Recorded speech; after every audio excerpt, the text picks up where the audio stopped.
हो चले के ना हो धजिया मेला हारिया पहुँचे शुक्रिया है लेकिन कहना है कि सौना भदौना कई रतिया तो बिजोरी चा मत उठे बिजोरी चा मत उठे हो सौना भागाओ नाचे रतिया तो बिजोरी चा मत उठे बिजोरी चा मत उठे हो सौना भागाओ नाचे रतिया तो बिजोरी चा मत उठे बिजोरी चा मत उठे हो सौना भागाओ नाचे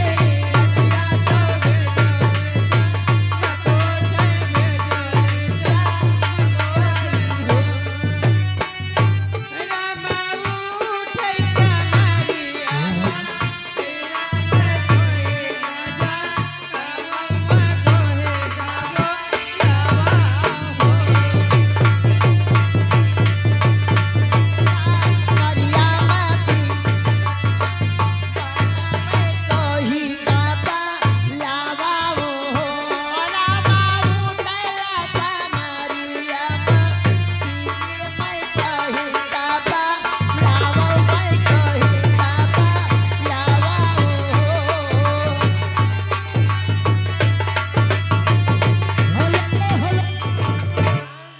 जोग जी ऐसो ललनवा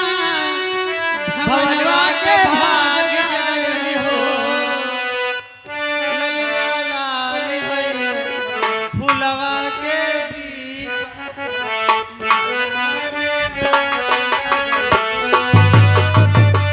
जुग जुग जिए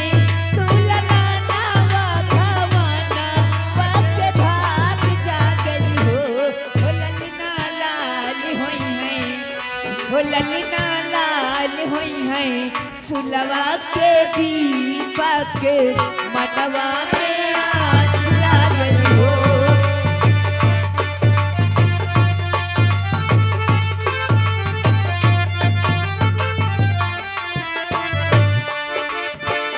जुग जुग जिया सोलला नावा भवना वाके भाग जागे हो लैला लाल होई है फूलवा के दीपक मनवा में आँच लागल हो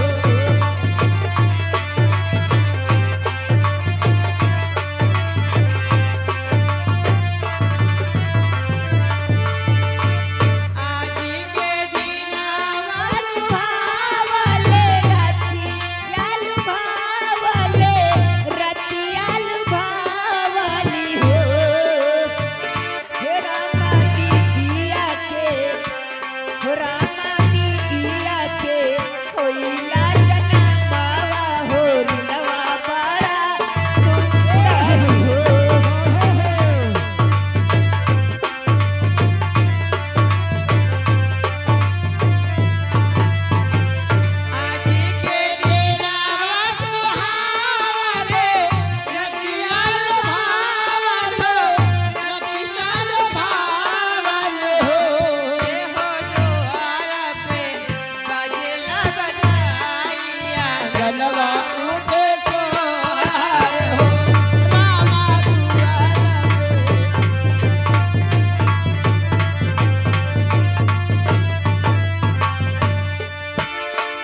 महोदय जी से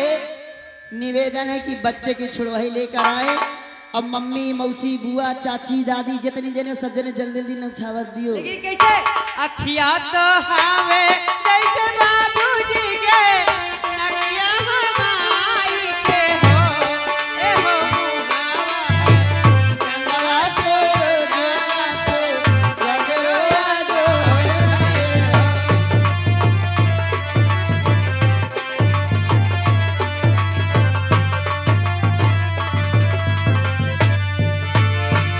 अखिया तो हवे जैसे बाबूजी के, अखिया तो माई के हो। अखिया तो हवे जैसे बाबूजी के, अखिया तो माई के हो। रामा मुहावा को चंदवा सो रोजा भले, सगरो जोर भले हो। रामा मुहावा को चंदवा सो रोजा भले, सगरो जोर भले हो।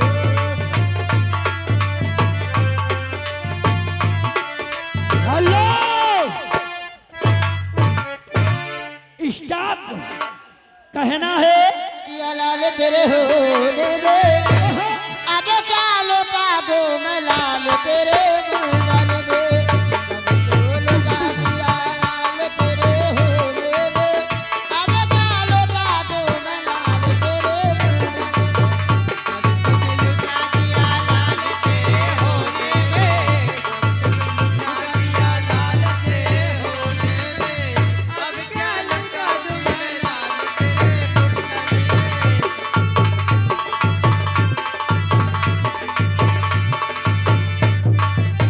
सासु जवावे